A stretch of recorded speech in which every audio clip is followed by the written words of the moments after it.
muy contento de estar con los profesores y también de estar con vosotros, ¿no? Que vais a empezar esta andadura de estudiar estos barrios, supongo que para encontrar o para plantear pues fórmulas de solución, ¿no? Para pues, las circunstancias en que estos barrios están. Entonces, yo pensaba tocar más como bueno, una pequeña introducción sobre el Pla de Barris, para situaros, de manera muy genérica, porque podéis mirar por internet buscando Foment Ciutat Vella, por ejemplo, o una entrada, y podéis tener más información, y supongo que a lo largo después de vuestro trabajo, pues podéis hacer algún tipo de comparación entre el proyecto que se está llevando en Barcelona y lo que vosotros quizá podéis proponer o podéis analizar en estos estudios que haréis de estos dos barrios, que son Bellvitge y que es el Gornal, ¿no? Bueno, entonces uno será este primer punto. Un segundo punto sería algo que quiero explicar, que parece histórico, como ya ha dicho él, que me voy siempre empezando, pues empiezo por atrás, ¿no? De alguna manera. No, yo llego a la historia para entender el presente, ¿eh? No es que sea una historiadora pura, en el sentido de que voy a estudiar esto en este periodo, no, yo claro, empiezo por un problema actual y entonces me gusta ver encuentras la historia siempre, pues vamos a ver qué pasó, por qué esto está así, ¿no? Etcétera. Entonces haré una pequeña trayectoria de eso de lo que es la intervención en los barrios, no digo cuáles, pero que han tenido a lo largo del siglo XX una cantidad de nombres tan distintos que después cuando los repasas son curiosísimos, ¿no? Pues puedes decir a los barrios, ahora decimos más vulnerables, ¿no? Antes se decía marginales, la ciudad informal, las barracas, bueno, una serie de nombres tenían estos barrios, ¿no? Que un poco le analizaré cómo estos nombres han ido cambiando y cómo la manera de intervenir en estos barrios también ha ido cambiando, como para ver qué es lo que hay de nuevo, qué es lo que ha desaparecido afortunadamente pues de su forma de intervención, ¿no? Y después hablaré ya finalmente del papel del patrimonio. ¿Qué hace el patrimonio en este barrio? Que es que les van a dar dinero a esta gente, ¿no? Entrar un poco el concepto de patrimonio, digamos, como concepto que entiende muchísima gente, y el concepto de patrimonio que yo he querido introducir en el Pla de Barris, ¿eh? Esto es un poco la... Bueno, el Pla de Barris de Barcelona es un plan de barrios que podríamos decir que tiene un precedente en un plan de barrios que realizó la Generalidad durante el tripartito, durante un gobierno de izquierdas, ¿no? Y que después cesó cuando cambió pues, el gobierno de la Generalidad. Y que esta idea, de alguna manera, podía haber inspirado también este plan de barrios actual que ha llevado a cabo pues, el gobierno de Barcelona en Comú en la ciudad de Barcelona. Un plan de barrios de 4 años, ¿no?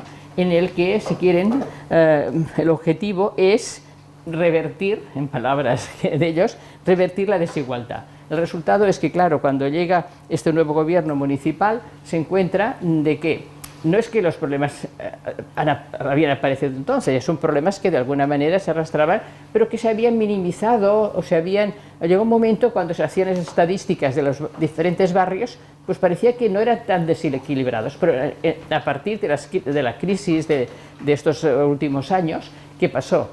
Que se habían disparado las desigualdades, ¿no? Por cuestiones económicas, ¿no? Por el tema pues, bancario, etcétera, por aumento de personas que llegaban con menos recursos o que bien llegaban, que tenían buenos recursos y se quedaron sin los recursos porque hubo una crisis económica y un aumento del paro, ¿no? O bien pues, por problemas estructurales que arrastraban en algunos barrios por una serie de circunstancias, ¿no? Entonces, este proyecto, también otro objetivo, otra palabra, que las he puesto entre comillas porque a veces estas palabras quedan muy bien y a la hora de la verdad, madre mía, ¿cómo las solucionamos? Evitar el desarrollo asimétrico. ¿Qué pasa? Que estos barrios quiere decir que tienen un punto de partida, pero que siempre acaban asimétricos, ¿no? Asimétricos respecto al conjunto de Barcelona. No quiere decir que este mapa solo señale digamos, las desigualdades de todos los barrios, porque dentro de cualquier pequeña zona de Barcelona puedes encontrar también las desigualdades, ¿eh? O sea que esto de que el Eixample es un sitio magnífico y que todos eran burgueses y que vivían muy bien. Bueno, dependía de qué trozo del Eixample vivieras, ¿no? Hoy Gracia es un sitio estupendo. También hay gente que hay paro, etcétera. O sea que si haces un análisis muy micro, acabas encontrando que este mapa lo tendríamos que salpicar como del Sarrampión, ¿no? Porque encontraríamos muchos de esos. Lo que pasa es que, claro, se escogieron estas áreas primero, porque los marcadores, digamos, o los indicadores eran muy evidentes, y después porque también intentaban actuar en zonas que presentaban diferentes problemáticas. Por ejemplo, esta zona, que es una de las que yo me interesa, bueno, saldrá aquí, así, aquí. Esta zona es esa zona que se llama el Besós, que no veo nada así. Y el Besós, porque está el río Besós aquí. O sea, los que conozcáis un poco Barcelona o los que dediquéis a conocerla, porque yo creo que aunque trabajéis sobre Hospitalet, que está en este otro lado, hay veces, muchas veces los barrios se parecen, ¿no? A ver, no es que se parezcan, pero de alguna manera presentan elementos comunes. Entonces es interesante verlo, ¿no? Claro, esta es una franja que va siguiendo el río Besós. Y resulta que, claro, dijeron, bueno, vamos a trabajar esto porque no se trata de... Bueno, podría tratarse de estudiando áreas micro, pues viendo cuáles son las problemáticas, pues nos daría pues muchos puntos que no tendrían, digamos, masa crítica como para poder trabajar con ellos, porque pues los problemas serían muy puntuales de personas pues con un paro, pues podrías tener una sección censal, pero no. Y así de esta manera se trabajaba también sobre una zona interesante y olvidada de la ciudad, porque claro, Barcelona, así rápido y mal es el casco antiguo, que es esta parte de aquí abajo, una parte de ella que también es un área del Pla, el Eixample, que es esta malla de Cerdà, y después los municipios, antiguos municipios o barrios, etcétera, de los que, bueno, ya se ha acabado la historia. No, en realidad después te das cuenta que hay zonas que tienen algo en común. Esta zona, pues todo el río Besós. El río Besós, por la parte de Barcelona, ha estado mejorado, bueno, el río aquel hace antes era un lugar de las fábricas existentes en la parte superior del río Besós vertían sus residuos o sus aguas sucias en el río Besós y era una cosa, bueno, realmente ya no se podía ni pasar. Actualmente se ha, digamos, ordenado y ahora últimamente, en estas últimas semanas, que no sé si se hacen ahora estas cosas que hace como os digo, el señor de cultura que tenemos en el ayuntamiento, han hecho allí actividades, ¿no? Actividades lúdicas y culturales, etcétera. Pero bueno, esto no quiere decir que, aunque han arreglado mucho físicamente el cauce del río Besós, no siguen habiendo problemas en los barrios que tocan. Siguen habiendo cosas históricas de siempre, pues puede ser Vallbona, Torre Baró, que son estos dos trocitos de la parte más alta, de aquí.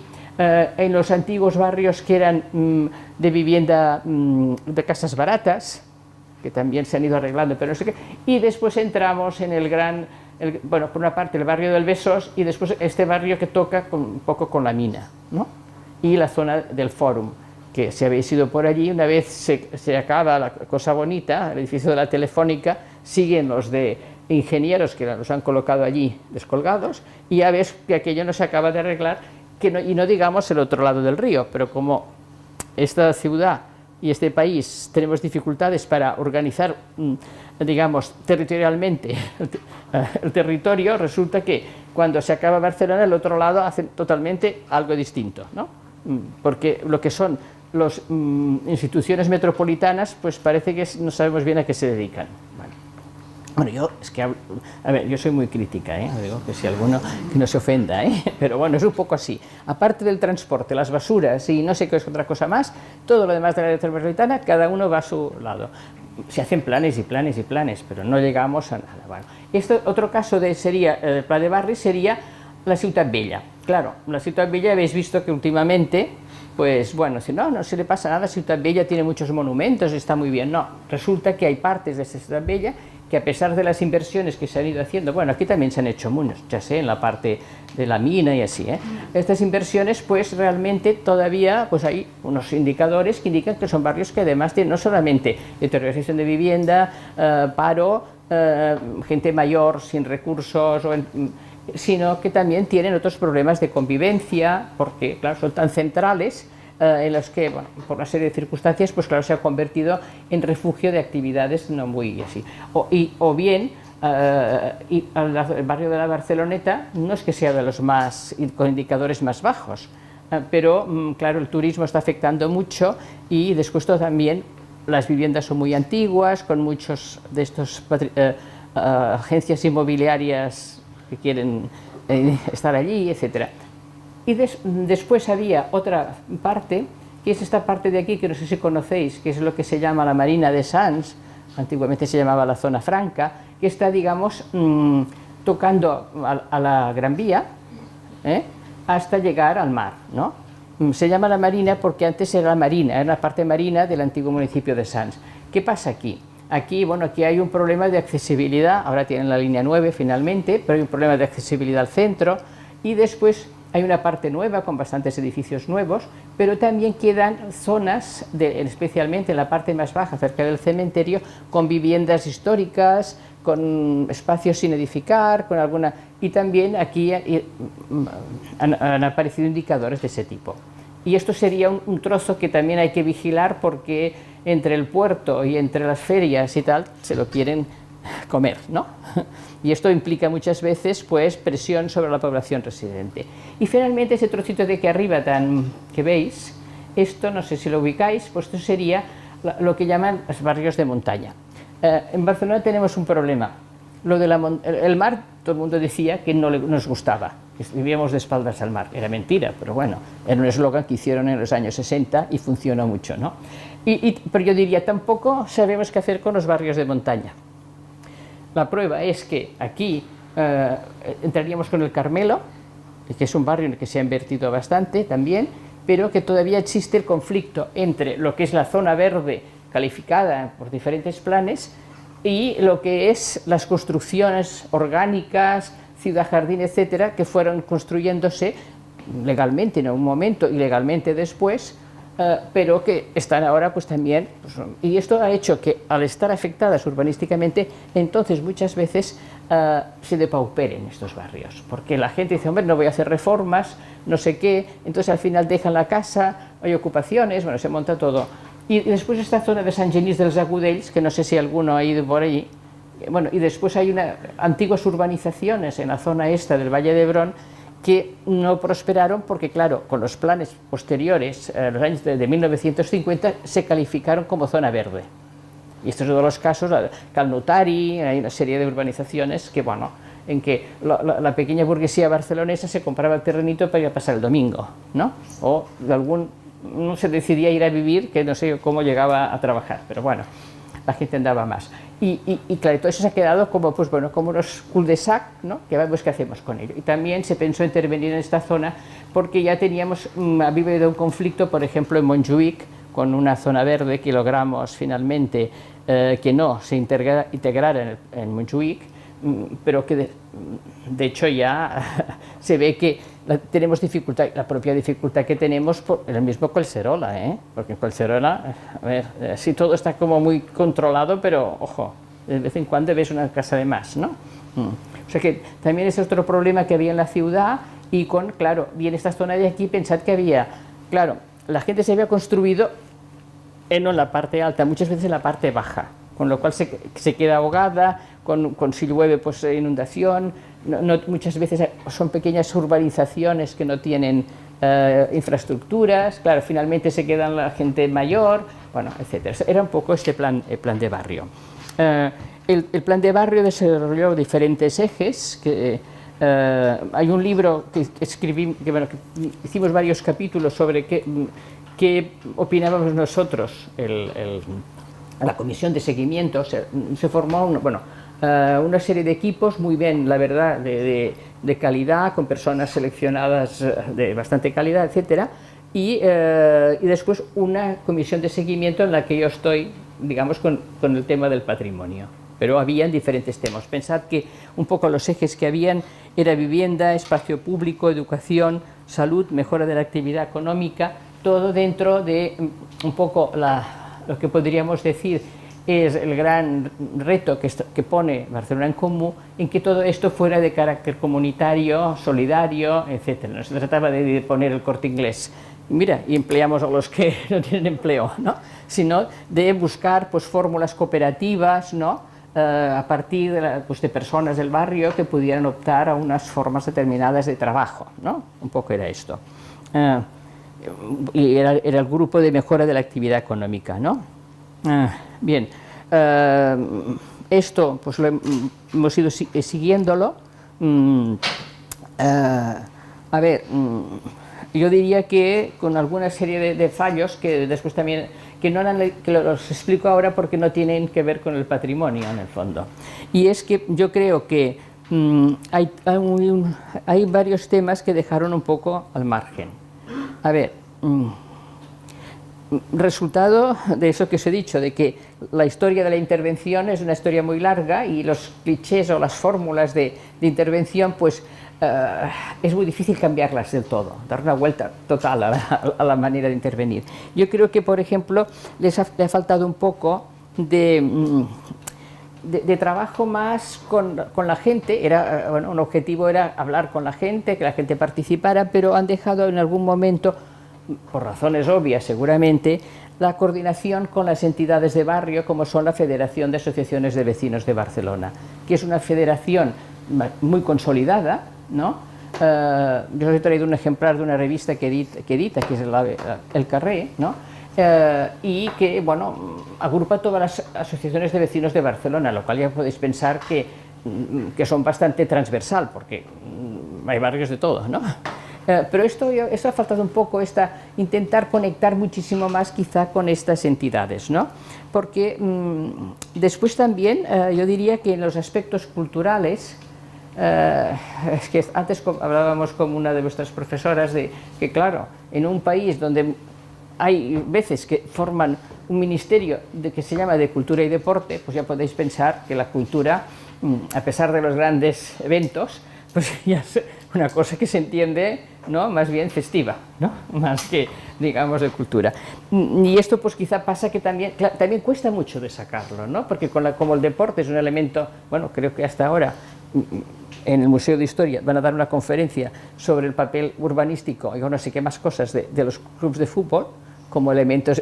Pensaba, madre mía, claro, así estamos todo el mundo mal, ¿eh? No es por negar el deporte, pero bueno, quiero decir que no les demos más, ¿eh? Ya tienen bastante, ¿no?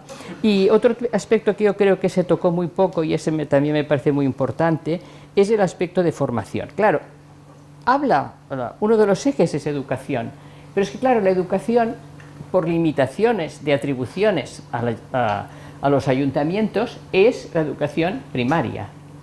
Cuando tú entras en secundaria tienes que lidiar igual en la primaria con la generalidad, ¿eh? Pero en secundaria, digamos, mayor predominio de gestión de otro organismo superior hace que el ayuntamiento no pueda montar según qué, ¿no? Y entonces yo he encontrado a faltar en el plan de barrios, y os lo digo como una recomendación para cuando vayáis allí, para que lo miréis bien, el que la única cosa que se decía de esto, el responsable de esto, claro, supongo que viendo que no valía la pena meterse en Honduras, pues decía, bueno, dice, vamos a hacer, vamos a analizar la dotación de centros de formación profesional en cada barrio. Claro, analizaremos la dotación, podrás decir que hay pocos, pero esto ya se sabe, ¿eh? A ver, no hacía falta que vinieran, hay un grupo a estudiarlo, porque si estás en enseñanza, pues enseguida lo ves que los que faltan, ¿no? Y claro, yo esto creo que es un elemento clave en las intervenciones de los barrios, la formación, porque una gran parte de los problemas que hay de paro sí que serán señores mayores y señoras y no sé, pero es de jóvenes. ¿Por qué estos jóvenes están en el paro? Hombre, porque el mercado está como está. Pero bueno, hacemos todo lo suficiente como para prepararlos para unos puestos de trabajo que nos dicen que ahora que han de ser diferentes. ¿Y qué pasa? Si no hay una FP, los chicos un poco que quieren seguir estudiando, pues se van al bachillerato. Ahora eso está cambiando con los ciclos formativos, etcétera, pero esto todavía es un mundo de los ciclos formativos que ahora poco a poco están adquiriendo un cierto estatus, los ciclos formativos. Pero bueno, hasta hace poco era para los niños estos que dicen que no quiero hacer nada. Pues nen, aquí al ciclo formativo y a ver si pasas el rato, ¿no? En estos barrios se tendría que intensificar este tipo de actividad, becar a chicos y chicas con capacidades. Claro, esto requiere una metodología diferente. Yo creo que es una de las cosas que ha faltado un poquito aquí. No solamente hacer el diagnóstico de que si hay o no hay, bueno, y después en este país, por desgracia, es que muchos de los ciclos formativos mejores son de centros privados religiosos.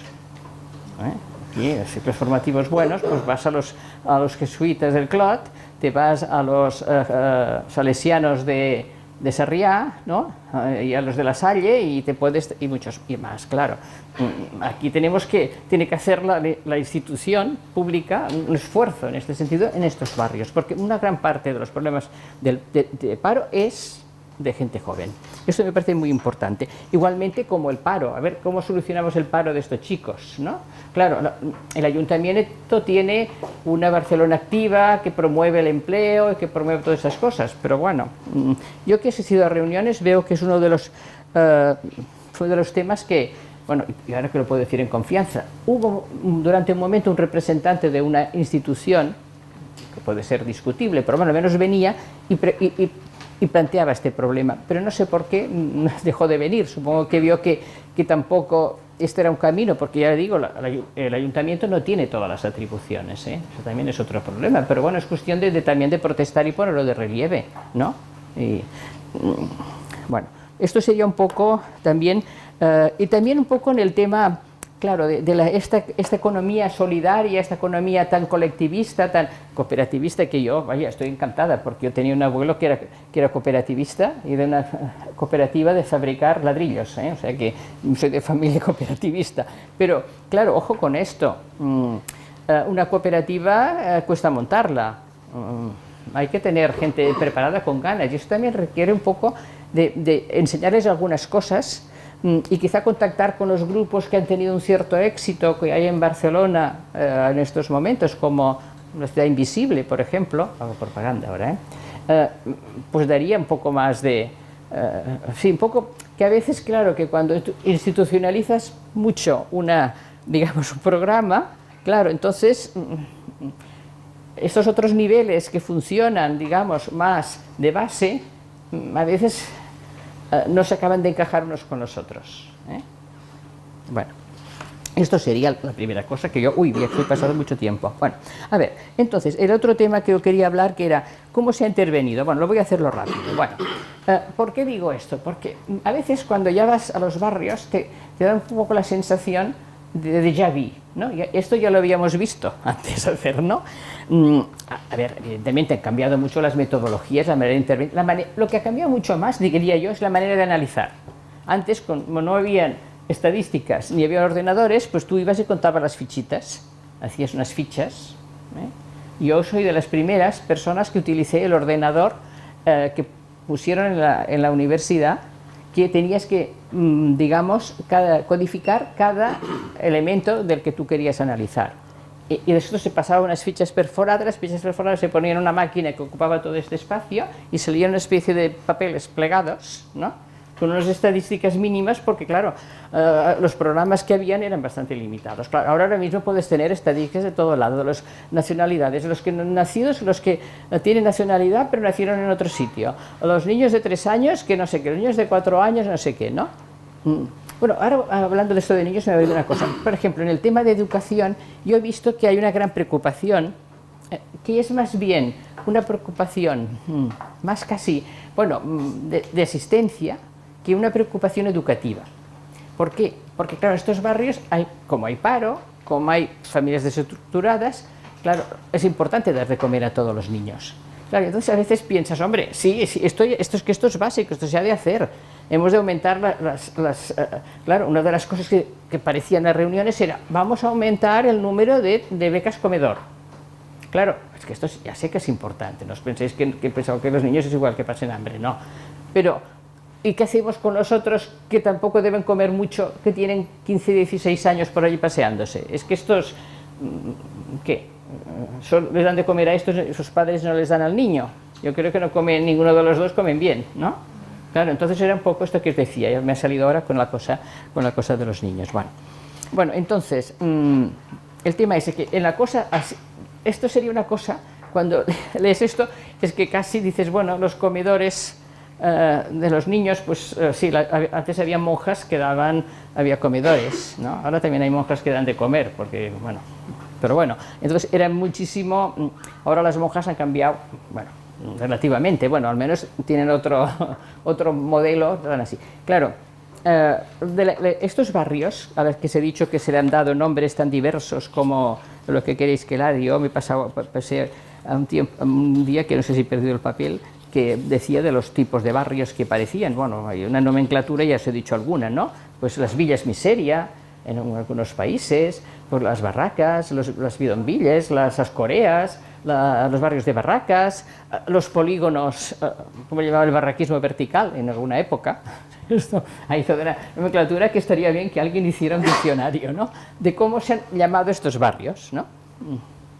Claro, entonces, según el momento como se llamaban los arrabales, porque claro, en la ciudad antes de la revolución industrial, por decirlo de alguna manera, habían arrabales, había barrios fuera murallas que eran, bueno, lugares, bueno, a veces de trapicheo, de no sé qué, porque no pagaban impuestos allí, etcétera, ¿no? Todo esto ya existía. Claro, a partir de finales del 19, en muchos países europeos se empiezan a introducir, digamos, políticas benéficas, ¿no? Muchas veces, según el país, más benéfico o menos benéfico, en el sentido y paternalista. En el caso del mundo mediterráneo, el mundo católico, se tiende muchísimo más al paternalismo. Generalmente, las autoridades, en vista de que los que tienen dinero no quieren pagar impuestos para mejorar los problemas, pues recurren a la beneficencia, ¿no? La beneficencia, pues simplemente no se trataba de que esa persona adquiriera unos hábitos, sino pues se les asistía, ¿no? Y a veces en lugares poco recomendables, ¿no? Digamos, porque había una mezcla de personas, etc. Y después había muchas grandes benefactoras. En Barcelona tuvimos una, que era la Dorotea de Chopitea, es un nombre que nadie conoce prácticamente, bueno, que era una buena mujer, porque esta señora se casó con un señor muy rico, ella había tenido, su padre había perdido todo el dinero y había pasado como miseria, pero como era de buena familia se casó con este gran banquero que se llamaba Serra, y esta señora había nacido en Chile, ¿no? Y el Serra había hecho el dinero, creo, por Cuba y de esas cositas que se hacían entonces. Entonces, claro, esta señora se queda viuda y se da cuenta de que ella tiene mucho dinero y que hay muchos pobres, ¿no? Entonces hace beneficencia. La beneficencia se hacía en estos barrios, en el Poble Sec, en las periferias del Eixample, en Hostafrancs, y consistía pues en hacer asilos, que se llamaban, asilos para niños, para hijos de obreras, etc. Toda la solución de estos barrios iba por esta vía, básicamente en este sentido. Se cambia un poco en el primer tercio del siglo. ¿Por qué? Porque el primer tercio del siglo es un periodo innovador, ¿no? En que, digamos, los movimientos sociales, los movimientos obreros adquieren ya un auge y una, digamos, también posibilidad de estar en los lugares. Porque pensad que en el siglo XIX en España solo podían votar los que tenían un nivel de renta. Con lo cual ya veis que un obrero cualificado, si no tenía un nivel de renta, no podía ni votar ni ser elegido, ¿no? Claro, cuando ya se cambian un poco estos sistemas, cuando además hay una conciencia más social, ¿no? Porque van cambiando las cosas, hay pensadores que dicen, no, hemos de hacer alguna cosa porque si no hay la revolución rusa y aquí vamos a tener problemas, ¿no? O sea, bueno, y en Cataluña se crean muchos organismos. Lo que antes llevaba la Iglesia, en Cataluña, en el año 32 se crea una escuela de asistentes sociales. El año 32, la República. ¿Qué quiere decir esto? Que ya van a ser unas personas profesionales que han tenido una formación, no unas monjitas que habían rezado mucho, habían estado muy informadas respecto a la religión, pero a lo mejor no tenían ninguna capacidad, y entonces estas asistentes sociales es un ejemplo muy interesante, pero y después también porque pensad que en estos años de la de primer tercio de siglo, también siempre ha habido una preocupación con la enfermedad y los barrios periféricos y los barrios pobres. Siempre se vinculaba en estos barrios que los indicadores de salud, que eso también está pasando todavía pasando ahora en estos barrios también, los indicadores de mala salud, de la gente que moría, eran más altos. Pero bueno, en el primer tercio de siglo hay una enfermedad que es muy virulenta, que es la tuberculosis. Entonces, muchas veces las organizaciones de entidades para mejorar barrios era también por el temor de que estas enfermedades se difundieran, ¿no?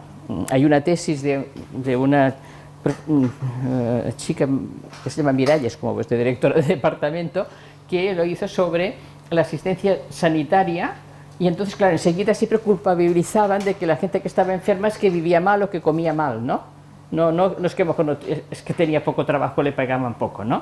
Entonces resultaba que, porque no les daba el sol, ¿no? Había, claro, el paradigma de que si no te daba el sol, pues te depauperabas, cuando en realidad es que no comían porque no tenía bastante dinero para comprar la comida, ¿no? Pero bueno, de todas maneras se intenta cambiar un poco el método. El problema que tuvimos en España, y por tanto también en Cataluña, es que, ¿qué pasa?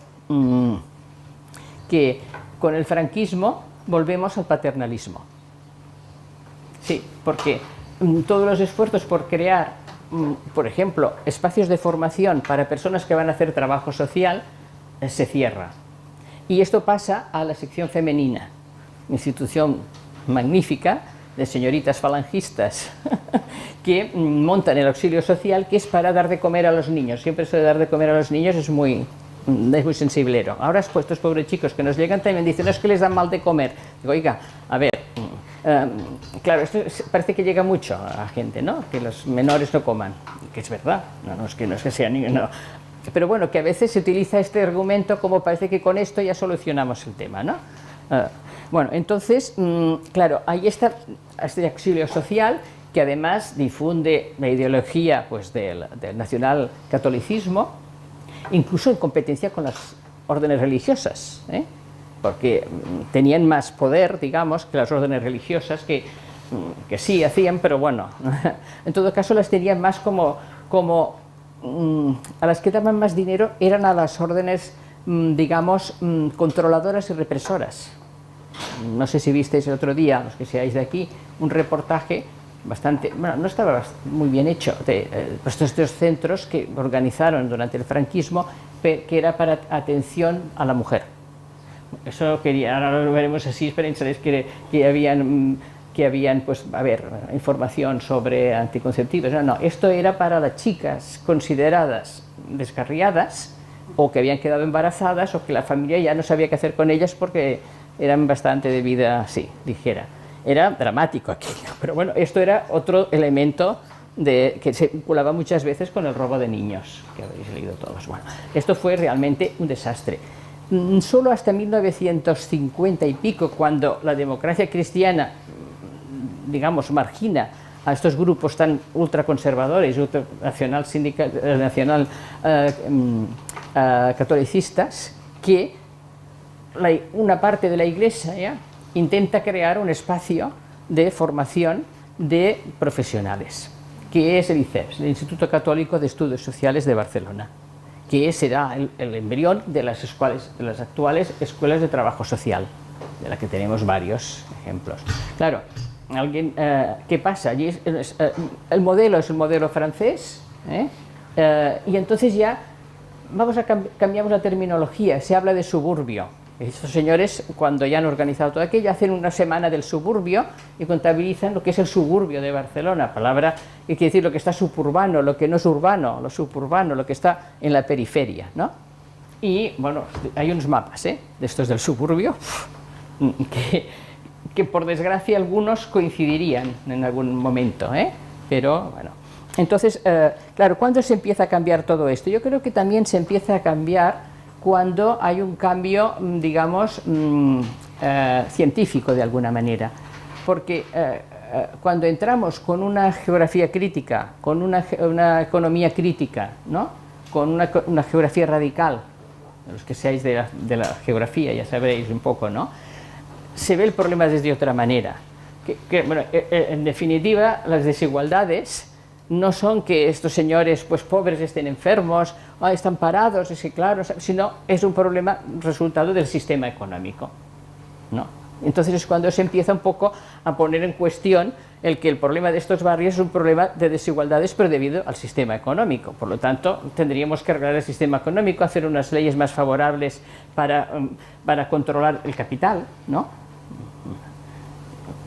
Esto pues que hacen las sociales democracias en Europa generalmente, y esto claro, esto también llega aquí, y entonces yo diría que es un momento interesante en el que yo cité un libro aquí en el que realmente la gente en Barcelona y en Cataluña y en otros lugares de España en la década de los 60, 70 empiezan a trabajar las profesionales que han ido al ICESP, que eran unas señoras, ahora son todas venerables abuelitas, ¿no?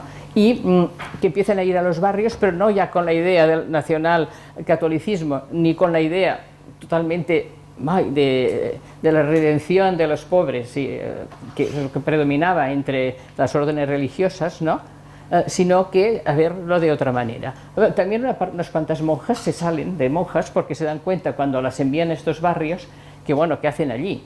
Que aquí lo que hay que hacer es una transformación social, una concienciación social y un cambio de régimen, y a ver si hacen unas leyes un poquito más favorables a que disminuyan las desigualdades. Y hay bastantes catacrecs, hay los curas obreros, hay toda una serie de cosas súper interesantes en la historia de la ciudad, ¿no?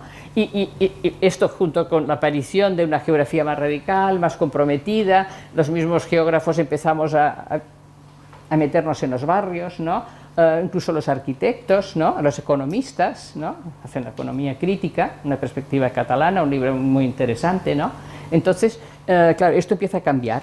Yo diría que desde este movimiento es lo que, pues de alguna manera, ahora hay esta conciencia que ha llevado a estos grupos, bueno, a partir, ya sabéis, también de movimientos sociales, etcétera, ¿no? Y demás, claro, de una situación que claro, lo que pasa es que cada generación lo ve como es, pero es que claro, si te la miras con historia, es que es repetitiva. El otro día una ilustre profesora de esta universidad, Miriam Echetarreta se llama, hizo un programa y puso todos los grandes momentos de crisis económica, yo creo que desde el siglo XVIII, me parece que puso. Claro, es cíclico esto, claro. Si no se intenta romper esta cosa cíclica, o con lo que se pueda, y con el máximo de democracia, que quiere decir que todos tengamos conciencia de qué es lo que tenemos que votar para que cambie todo un poco, hombre, siempre hay la que se dedica por la vía rápida, pero que se ha demostrado que tampoco nos sirve mucho, no sé, bueno, esto ya es cada uno tiene su idea, ¿no? Pero quiero decir que, entonces, claro, te das cuenta que esto es una cosa cíclica. Bueno, yo creo que ahora se intenta, al menos yo la esperanza que tengo, estos los grupos jóvenes, ¿no? que recogiendo un poco, pues entendiendo también la historia, que es importante saber la historia, ¿no? Porque a veces se quiere empezar de nuevo, y yo por eso os he recomendado este libro de todas estas venerables asistentes sociales de los años 60, que os aseguro que además eran de ideologías diferentes, no eran todas, pero claro, algunas sí que eran más católicas, porque claro, hay un catolicismo más progresista en Cataluña, fundamentalmente en los años 60, Así os digo, los curas obreros y toda una serie de cosas que seguro que si vais a Bellvitge y si vais al Gornal encontraréis alguno, porque había de todos lugares. Bueno, entonces, bueno, todo eso se empieza a cambiar, digamos que de alguna manera todo esto también está en la base de los movimientos actuales, ¿no? Bueno, entonces, bueno, pensad ahora además que tenemos no solamente asistentes sociales, sino que no hay educadores de calles, educadores sociales, educadores de calles, ¿no? Son, digamos que pues los que están trabajando con los chicos estos menores que han llegado, ¿no? O sea que digamos ahora mismo ya existen profesionales que reflexionan, existen políticas, por tanto tenemos la esperanza de que todo esto pueda cambiar. Bueno, y ahora voy a por lo último. Bueno, vamos a ver. Bueno, esto del patrimonio. Bueno, ¿por qué se me ocurrió? Bueno, porque yo, aparte de lo que ha dicho el profesor que ha hecho la introducción, me pasé de una cosa a otra. No, yo me he pasado bastante de una cosa a otra, pero siempre con un hilo conductor. Si alguien se lee las cosas que he publicado, pues ya verá que he publicado más cosas, por ejemplo, sobre vivienda social, sobre los orígenes de la vivienda social, sobre las cooperativas de vivienda, algo que está muy de moda ahora, explicando que ya se lo habían inventado antes, como si no hay mucha ayuda y mucho no sé qué, pues bueno, pues siempre me ha gustado ver un poco qué pasa, hubo intentonas, cómo se hicieron, por qué nos fueron bien. Bueno, entonces yo llegué al patrimonio, bueno, por el tema de que en muchos, todos estos discursos de intervención, etcétera, claro, a veces te llevaban a ir a los barrios y ver lo que pasaba. Y claro, uno de los problemas era que muchos barrios tenían espacios industriales obsoletos. Y yo, claro, como ya había estudiado barrios que tenían alguna fábrica en la Barceloneta, que ahora nadie lo sabe, pero había una gran fábrica que era la Maquinista Terrestre y Marítima, que hizo la mayor parte de los puentes de hierro de España, vagones de ferrocarril, etcétera, ¿no? Y en el Pueblo Nuevo pues había Macosa, donde está ahora el centro comercial, aquel de Diagonal Mar, ¿no? Se llama así. Aquella era una gran factoría de hacer maquinaria para centrales eléctricas, etcétera. Y que todo eso había caído, pero que todo esto había estado en la base de movimientos sociales en el pasado y de movimientos sociales de los años 60, ¿no? Reivindicando, porque se habían quedado, porque también hubo una crisis muy fuerte en la década de los 70, se quedó, muchas empresas tuvieron que cambiar un poco tecnológicamente. Entonces, claro, que cuando tú ibas a un barrio, en el fondo siempre encontrabas esta raíz, digamos, reivindicativa, de asociaciones que eran, algunas, claro, como el franquismo las había borrado, muchas no sabían ni las que habían habido, ¿no? Pero de intentar recuperar la memoria, ¿no? Entonces, esto a mí me interesó mucho y ya me dediqué a... y claro, y después se desvalorizaban estos barrios porque las fábricas estaban obsoletas y ya estaban muy destrozadas, etcétera, y después porque había alrededor de estas fábricas unas casas que la gente decía, pues estas casas no valen nada, ¿no? Estas son casas populares o obreras, ¿no?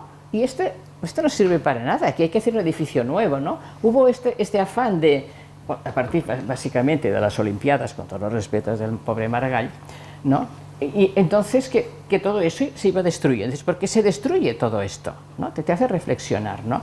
Entonces empezamos a trabajar sobre el patrimonio, pero no sobre el patrimonio, que, como he escrito, que es un concepto que tiene un uso genérico, pero que desvirtúa su verdadera identidad y valor. Porque si digo, ¿qué es el patrimonio? Pues el dinero que tienes, las casas que tienes, los grandes patrimonios. Un tratamiento diferente antes, creo que en algún sitio de estos de Hacienda, ¿no? Dices, bueno, patrimonio es una palabra común, que en realidad es un poco masculina, es el patrimonio, también hay que decirlo esto, viene de padre, con lo cual ya vamos entrando un poco en el tema machista que no lo trataremos hoy. Bueno, pero en realidad el patrimonio no es otra cosa que el legado que nos dejan nuestros antecesores. Sí, puede ser en forma de dinero, pero puede ser en forma de buenas costumbres, de hábitos, ¿no? De relatos de tus antecesores. Esto también es un patrimonio, ¿no?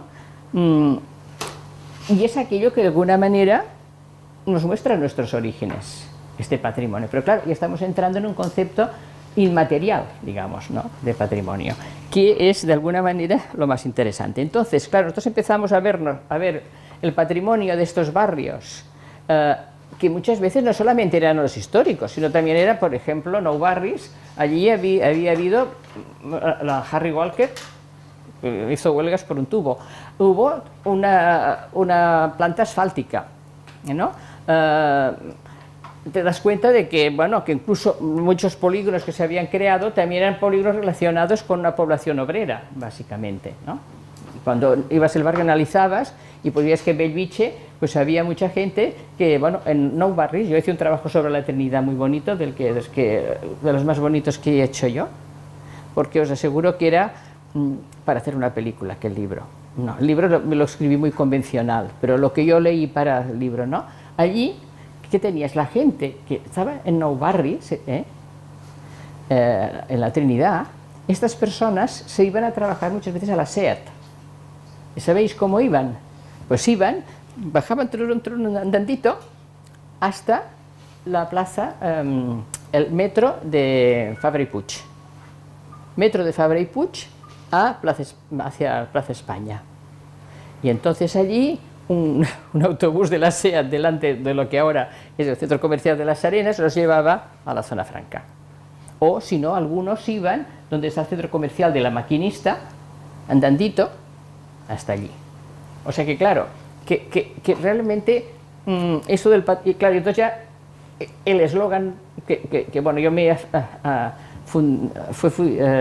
soy fundadora de un grupo que se llama SOS Monuments, defensa del patrimonio, bueno, y empezamos a trabajar sobre el patrimonio. Yo luego me vinculé más al patrimonio industrial, que en el caso del Poblenou pues era más, a ver, había muchísima materia prima, digamos, ¿no?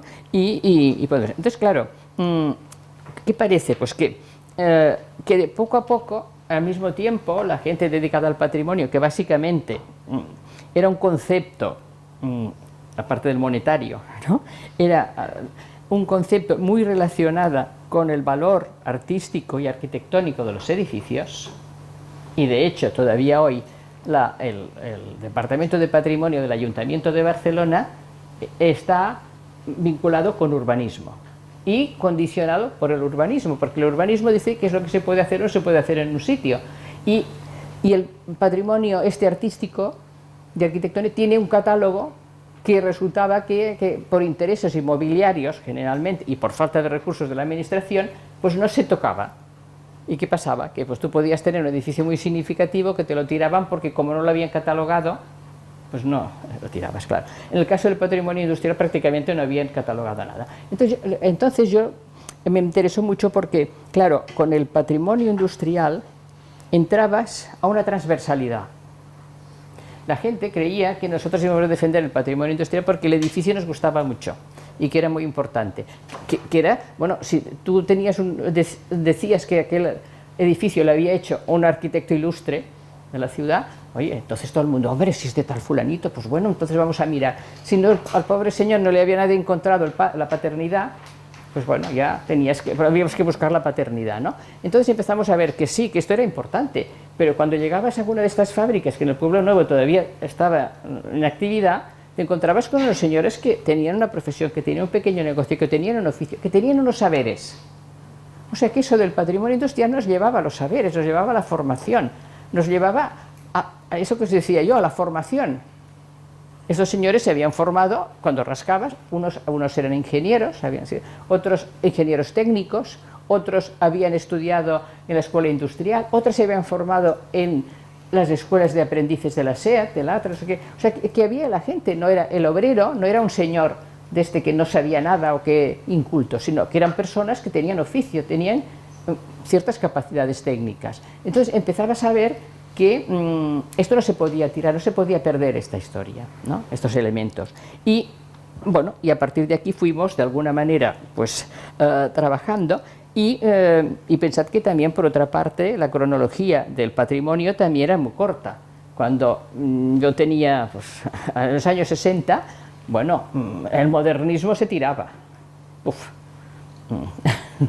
Tiraban un edificio, decían, mira, ayer en el Paseo de Gracia han hecho el edificio de la Banca Catalana, hoy qué bien, han tirado aquel edificio que estaba lleno de polvo y con unos floripondios, que la gente decía, no, y ahora todo el mundo, un edificio modernista, ¿eh? Bueno, entonces también esto se fue poco cambiando, la cronología fue, digamos, ampliándose y las temáticas también, hasta que ha llegado un momento en que el patrimonio, en los grupos de patrimonio y de defensa del patrimonio, es muy amplia. Porque no solamente el patrimonio material, sino lo inmaterial. El inmaterial es el patrimonio de la transmisión del trabajo, de las técnicas, ¿no? Claro, dicen, no, es que ahora todo ha cambiado tanto tecnológicamente que no sirve. Pero, a ver, un defecto que tenemos todos cuando somos jóvenes es creernos que el mundo cambia a golpes. Y resulta que el mundo cambia más lentamente de que a golpes. Entonces te das cuenta de que las innovaciones requieren un tiempo. Y no hay más continuidades que rupturas. Claro, ahora el otro día salieron uno que hacían en 3D una especie de hamburguesa, ¿no? Bueno, pero dices, bueno, pero claro, hay muchas cosas que se siguen haciendo, no igual, pero sí que son procesos de producción complejos, como también eran antes, ¿no? Entonces te vas viendo cuenta que hay algo inmaterial importante. Y por otra parte, el patrimonio cada vez también se vincula con el medio ambiente, con la sostenibilidad. ¿Por qué? Porque todo el espacio construido que hemos construido a través de generaciones, nos damos cuenta que no lo podemos destruir, y tampoco podemos avanzar destruyendo espacio que nos queda poco en la Tierra, ¿no? O creando edificios que son tan modernos que crean contaminación, etcétera. Por lo tanto, hay un problema de sostenibilidad. Cada vez que se tira un edificio construido, ¿qué se hace con las piedras? ¿Alguien lo ha pensado esto? Bueno, cuando no había cosas de medio ambiente, iba la gente y las tiraba a cualquier bosque. Cuando ibas a pasear por un bosque, te encontrabas un váter, pues un somier, ¿no? Bueno, ahora esto se va reciclando, pero claro, un edificio entero, como puede ser la cárcel modelo de Barcelona, que lo quieran tirar, hombre, esto es una cosa muy poco ecológica, porque se puede reciclar, ¿no? Entonces, por tanto, vamos entrando cada vez a más valores ambientales, el patrimonio natural, o sea que actualmente esta palabra pues tiene muchas connotaciones. Yo por esto pensé que esto se podría aplicar en estos barrios, y entonces yo, quizá para no alargarme mucho más, porque igual estáis cansados, os remitiría al artículo que publiqué en este libro, en el que intenté un poco hablar de esto. Entonces, básicamente, yo lo que intenté es, pensad que por otra parte, otro de los tics que tenía el tema del patrimonio es que, claro, el patrimonio estaba en el centro de la ciudad gótica, ¿no? En Barcelona, para sacar trozos de muralla, hoy han tirado casas. Ya sé que es muy bonito, ¿no?, que tengamos toda la muralla romana entera, ¿no? Pero bueno, allí habían casas que vivía gente. Y muchas casas de estas eran del 18, del 19, que tenían también su interés, ¿no? Formaban conjuntos. Claro, la idea es, está en el centro, porque están los monumentos. Patrimonio era monumental, ¿no? Tenía que ser la catedral, ¿no? Pero bueno, la catedral tenía un entorno. ¿Lo conservamos o no lo conservamos, no? Entonces, y claro, esto ya, digamos, pero claro, nadie pensara que en alguno de estos barrios que hemos puesto antes en el plano, podían tener algún patrimonio. Primero, si es un polígono, aquello eran campos, siempre son campos en todas partes, y ¡pum! Y ponemos el gran conjunto de viviendas que además pues lo construye la obra social o el Instituto Nacional de la Vivienda, el no sé qué y el arquitecto tal, ¿no? Pero no había nada antes. Y posiblemente había algo, ¿no? Y siempre hay algo detrás, porque hay una historia agrícola, hay unos elementos que se pierden en estas nuevas construcciones y crean un barrio que después, como resulta que no le han hecho todo el acompañamiento necesario o han ubicado a población pues sin no sé qué, acaba teniendo también problemas. O sea, un poco reflexionar sobre lo que hay debajo de estos barrios nuevos. Y después, estos barrios tienen una memoria, porque estos barrios, cuando va uno a trabajar en ellos para entender o para ver qué soluciones se le puede dar, también hay la historia del mismo barrio. Ya tienen ahora, estos barrios tienen 40 y 50 años, ¿no? ¿Qué han hecho estos 50 años? ¿Y la gente que fue? A ver, no nacieron todos allí, los pusieron de 3 años, ¿no? Sino que fueron familias. Estas familias viven con una memoria histórica, con una carga, a veces de reivindicación, para conseguir un piso, porque eran en zonas de barracas, ¿no? Claro, ¿qué hay y esta gente tiene una memoria, esta gente tiene un patrimonio de memoria. Y esto no lo estudiamos muchas veces en estos barrios. O se ha estudiado, pero de luego ahora yo creo que se ha perdido un poco el valorar estas cuestiones, ¿no?, que son muchas veces necesarias. Y espérate que es empleo, estoy aquí. He perdido un poco. Bueno, entonces no sé si me entendéis un poco lo que quiero decir. Y después también cuando muchas veces se intenta después, bueno, y esto, pensad que claro, que es muy importante porque muchos barrios ya han tomado conciencia. Actualmente Bellvitge ha tomado bastante conciencia del barrio. Incluso ahí, pero claro, la conciencia de barrio no que quiere decir hoy que bien estamos y ahora que no venga nadie, que no venga no sé qué, no, sino la conciencia de barrio, pensad que en estos momentos que ha habido la llegada de población pues de otros lugares del mundo, claro, estas personas también tienen su memoria histórica y también traen sus ideas de patrimonio. Entonces, una de las cosas que propongo, entre las que se me ocurrió proponer, bueno, una cosa era que hay que repensar el pasado de estos barrios. Hay que repensar, hay que estudiarlos, ¿no? Porque a lo mejor encontramos alguna cosa que nos permite, pues, ayudar, ¿no? Después, otra cosa, la memoria, importancia de la memoria histórica. La gente dice, no, uy, pues no, todo ha cambiado, nadie se acuerda, no, sí, vamos a ver. La periferia tiene historia. Las periferias tienen historia. Después, claro, también hemos de ver qué intereses económicos y concepciones políticas estuvieron detrás de estos barrios. A ver, la especulación inmobiliaria, bueno, sí, ahora eso sí, porque ahora tocaba en muchos barrios, pero vamos a ver, muchos polígonos se crearon con una fuerte especulación y eso también sería bastante importante de recordar, que ya no nos hemos recordado, ¿no? El otro tema de la memoria de cómo estas personas de estos barrios llegaron y tienen su recuerdo y su memoria histórica y de dónde procedían también. Yo he estado en un grupo, todas las actividades que me he dedicado con bastante intensidad ha sido la recuperación de la memoria de los barrios de Barracas, que tengo, no sé si cité una publicación, pero aparte de hacer una exposición con un grupo precisamente de antropólogos sociales, de historiadores y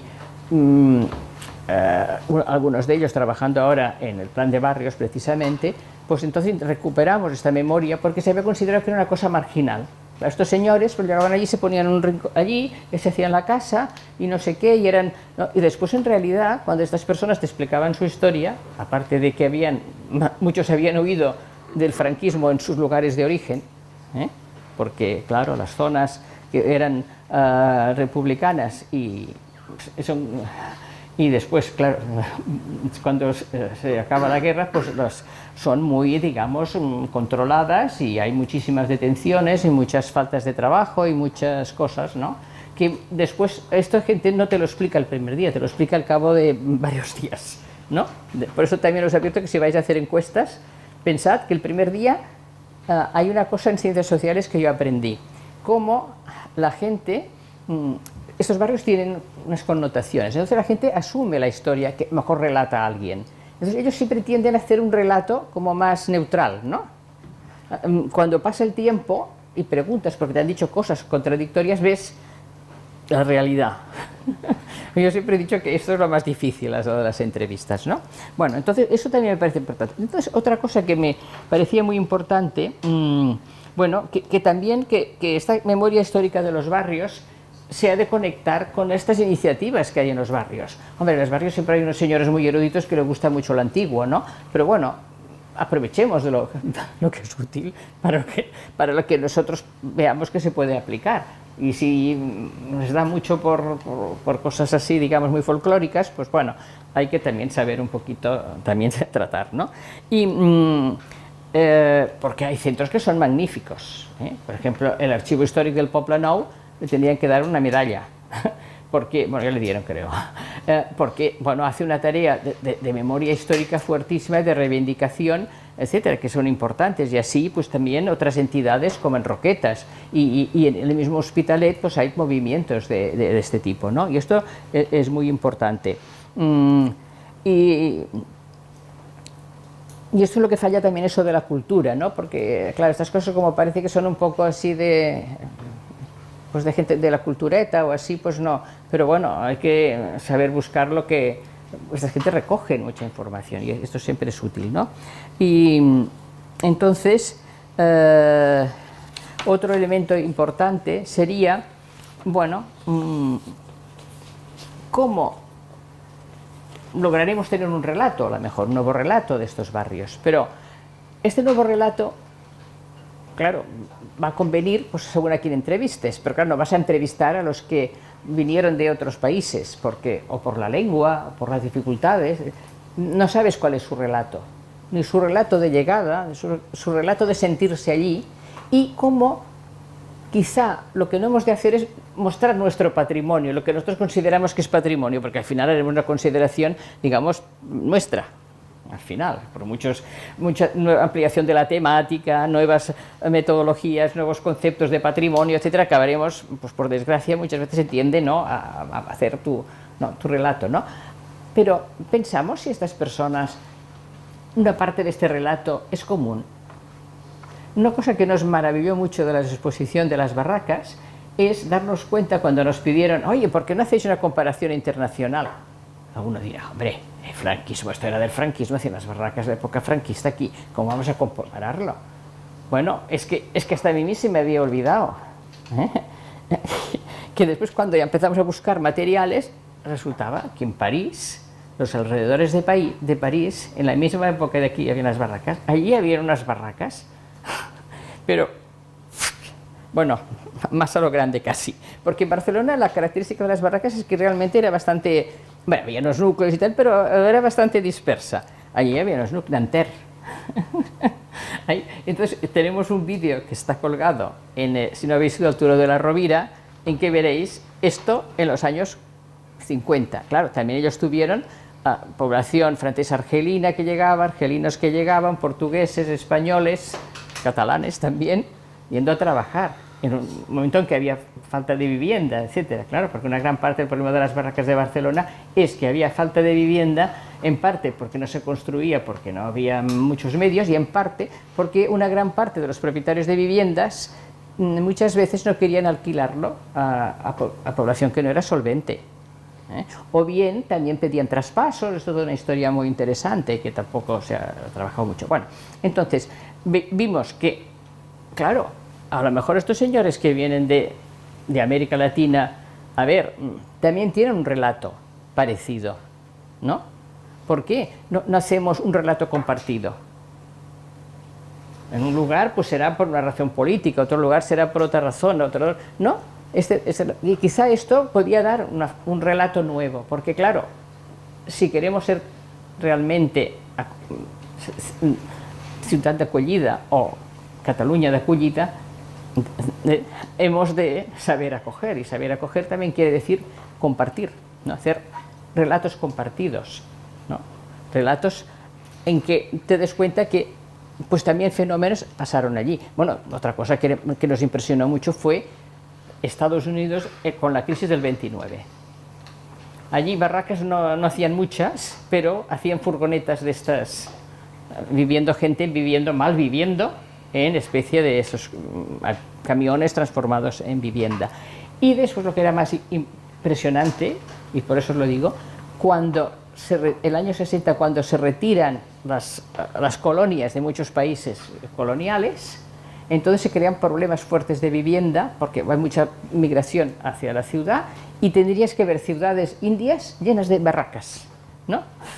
En la misma época que la Europa, ¿no?, tenía, ¿no? Entonces yo creo que esta importancia de intentar en estos barrios, que ahora mismo ya tenemos una población diversa y muy, bueno, que lo cual me parece que está muy bien, porque todos aspiramos a ser, en el fondo, un solo mundo, ¿no? Y en el momento en que eso de las razas o de las diferencias étnicas, pues es bastante no es sostenible, pues hemos de ir a relatos compartidos, hemos de atender, escuchar a estas personas también, ¿no? Lo que pasa es que, claro, el problema que tenemos son el problema de las lenguas también, ¿no? Y que la gente tampoco se abre mejor a esto. Pero bueno, si intentamos, si se hacen unos programas en estos barrios, no solamente de explicar qué bien que aquí hacemos los castellers, ¿no?, y que todos los niños hagan castellers, pues oiga, a lo mejor tendremos que hacer algo. Esto, yo diría que ahora, como el volumen de personas que llegan es bastante grande, se ha perdido un poco, ¿no? Porque una época era muy característico que en las escuelas hicieran comidas según los papás que habían allí, ¿no? Con lo cual resultaba que unos no comían lo de los otros porque, claro, hay todo un proceso de acomodación y de aclimatación, ¿no? Bueno, no sé si con todo esto yo os he dado alguna idea. Bueno, sí, hay una cosa final. Yo he dicho, bueno, es que no hay alternativas. Ahora me habré puesto el papel y aquí, así. No, a ver. Bueno, ya me acuerdo de ellos, más o menos. Bueno, sí, quería presentar alguna idea. El otro día, buscando cosas, vi que en el barrio de Vallecas de Madrid hicieron una cosa de las que he hablado antes. Oiga, ¿qué pasa? ¿Qué pasa? Que los chicos no encuentran empleo. ¿Y sabes qué han hecho?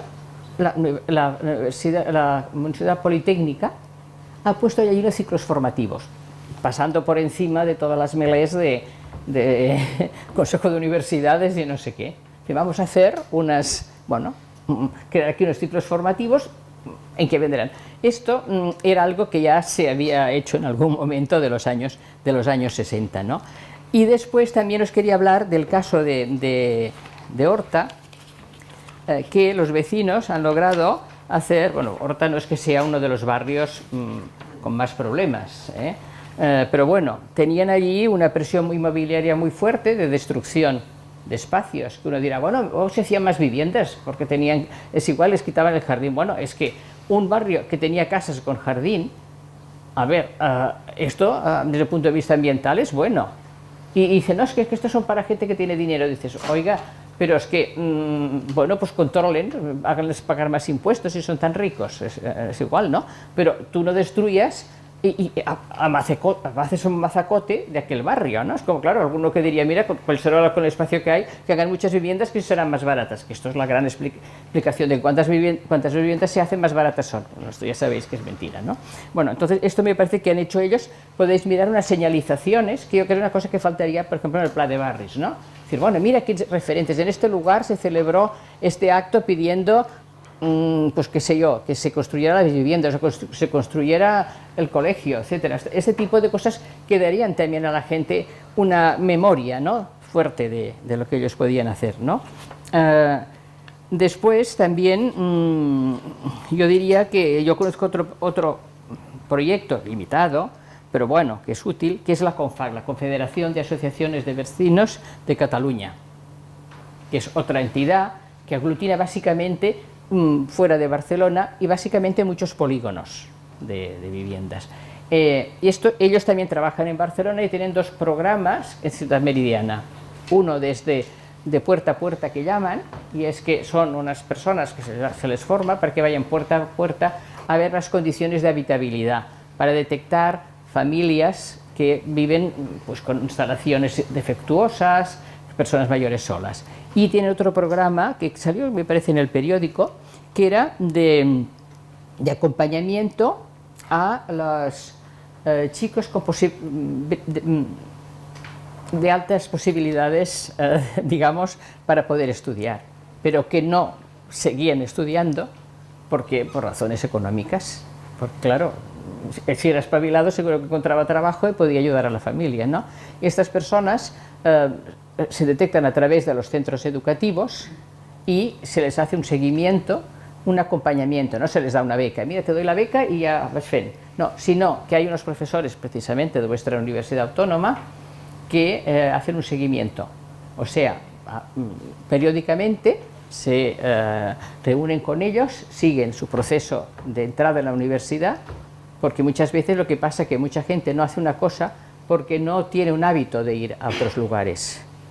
Las personas que por suerte pues nos hemos entrenado en estar en un ambiente, digamos, ¿no? No te cuesta, pero claro, una persona que a lo mejor se puede encontrar en carreras de esas demás dificultades, que siempre suelen ser un poco más elitistas, esta ayuda les va muy bien, porque el profesor les hace un seguimiento, ¿no? Les estimula y si conviene puede ir a hablar con los profesores, ¿no? Entonces yo creo que lo de Vallecas me parece mucho más muy interesante, lo de Vallecas, por cierto. Y en cambio lo que me parece muy poco interesante, y me da pena decirlo, pero bueno, hemos de hacer críticas porque si no, ¿para qué estamos? Es, pues bueno, que sabéis que hay el Bienal del Pensamiento Y claro, y a mí la cosa que me creó un poco de rubor fue el decir, en el Besós hemos reunido no sé cuántas personas pasándoselo muy bien. Yo dije, hombre, ya me parece que la gente se lo pase muy bien, pero ¿qué vamos a hacer de la franja del Besós? ¿Un lugar para el ocio? Podemos hacer PortAventura allí. Mire, ya emplearíamos a mucha gente, ¿eh? Si hicieran el PortAventura allí en el Besós. Uf, no sé cuántos se emplean. Pero bueno, esto es lo que realmente... ¿eh? O sea que a veces incluso con la mayor buena fe, y eso que os decía, que a veces seguimos con el lastre ¿no? No sé. Bueno, de aquí quiero terminar porque hablo mucho, ¿eh? Y preguntad.